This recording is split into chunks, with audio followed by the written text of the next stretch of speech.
अफगानिस्तान में हिंदू धर्म मानने वाले लोग बहुत कम हैं। इनकी संख्या कोई तकरीबन 1000 के आसपास है। अफगानिस्तान में अधिकांश हिंदू काबुल में रहते हैं। अफगानिस्तान में 9वीं शताब्दी में हिंदू व बौद्ध धर्म बहुसंख्यक धर्म था। 11वीं सदी में अधिकांश हिंदू मंदिरों को वहां नष्ट किया गया और उनकी जगह पर मस्जिदें बनवा दी गई। इतिहास की बात करें तो आज प्रत्येक अफगानिस्तानी आर्यों का वंशज है, जो किसी समय आर्य धर्म के लिए लड़ता था। जिसने अफगानिस्तान में आर्य धर्म का भगवा बुलंद किया था, आज वही आर्य अपने ही वास्तविक धर्म को नष्ट करने में लगा है। आर्य उर्फ हिंदुओं के पतन की कहानी की शुरुआत होती है 653 ईसा पूर्व, जब अब्दुल रहमान बिन समारा अपनी 6000 की अरब सेना लेकर अफगानिस्तान अर्थात आर्य प्रदेश पर हमला बोल दिया। उसका सीधा हमला था हेलमंद प्रांत पर, जहां का राजा जयपाल आर्यवंशी द्वितीय दुर्भाग्यवश इस युद्ध में आर्यों की हार हुई। उसका सीधा हमला था हेलमंद प्रांत पर, जहां का राजा था जयपाल आर्यवंशी द्वितीय। दुर्भाग्यवश इस युद्ध में आर्यों की हार हुई और अरबी मुस्लिम सेना ने हेलमंद का उस जमाने का विशाल सूर्य मंदिर को जमकर लूटा। अरब सेना के सेनापति उल उबुक इस्लाम ने भगवान सूर्य की आंखों में जड़ा हीरा निकालने के लिए उसने सूर्य मंदिर की मूर्ति को टुकड़ों टुकड़ों में तोड़ दिया।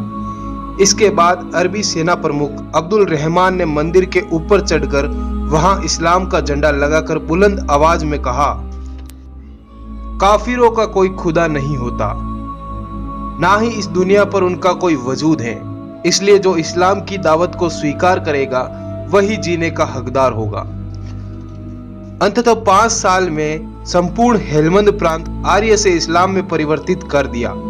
अफगानिस्तान का इतिहास बताता है कि अरबी लोग काबुल से गंधार और हिंदुकुश तक इस्लाम का संदेश लेकर पहुंचे, जिसमें कुछ हद तक वो सफल भी हुए।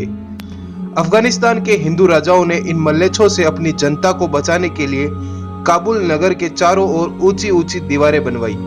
वो दीवारें आज भी काबुल में मौजूद है और देखी जा सकती हैं। आइए बात करते हैं अफगानिस्तान के हिंदू मंदिरों की।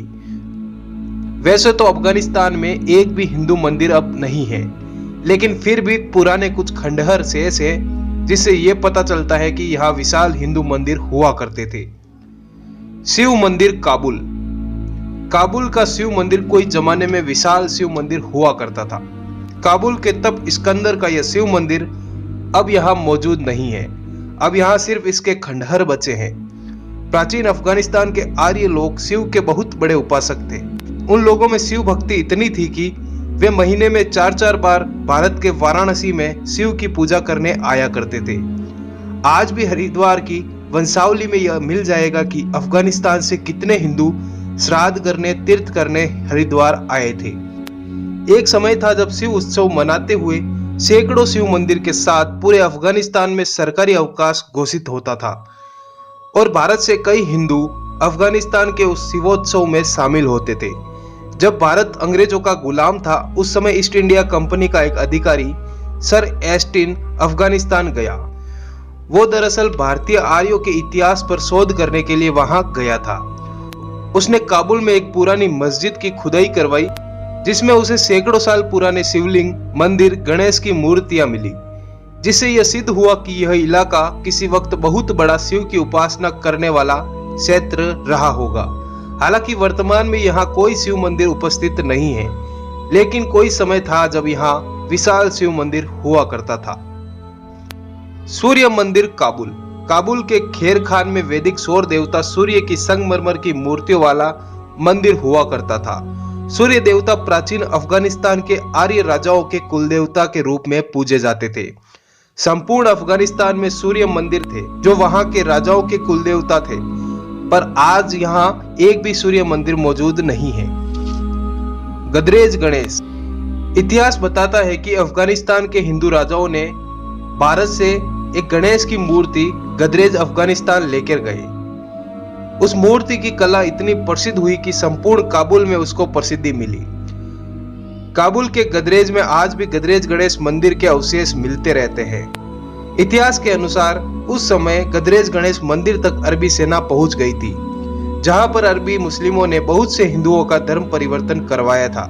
पर जब इस्लाम का राजा जुनबिल ने कुछ समय बाद अपने सेनापतियों से गदरेज के धर्म परिवर्तित मुसलमानों का हाल पूछा तो सेनापतियों ने बताया कि मुस्लिम और गैर मुस्लिम अभी भी कंधे से कंधा मिलाकर काम करते हैं। वे ना तो अपने आप को मुसलमान स्वीकार करते हैं और ना ही वे हमारे परवरदिगार को शिव से ऊपर देखते हैं। इस पर इस्लाम के राजा जुनबिल ने कहा, काबुल में मैंने अपनी ताकत आजमाई, उस ताकत को सलाम करता हुआ एक इस्लामी महल वहां मैंने बनवाया। हाँ, बेशक मैंने काबुल के उत्तर को जीता, जहां सारे के सारे मेरे मालिक को मानने वाले हैं, पर इसमें एक शहर ऐसा भी बच गया जहां हिंदवी देश के काफिर रहते हैं। दोस्तों, सच कहूं तो आज अफगानिस्तान में एक भी मंदिर नहीं बचा है।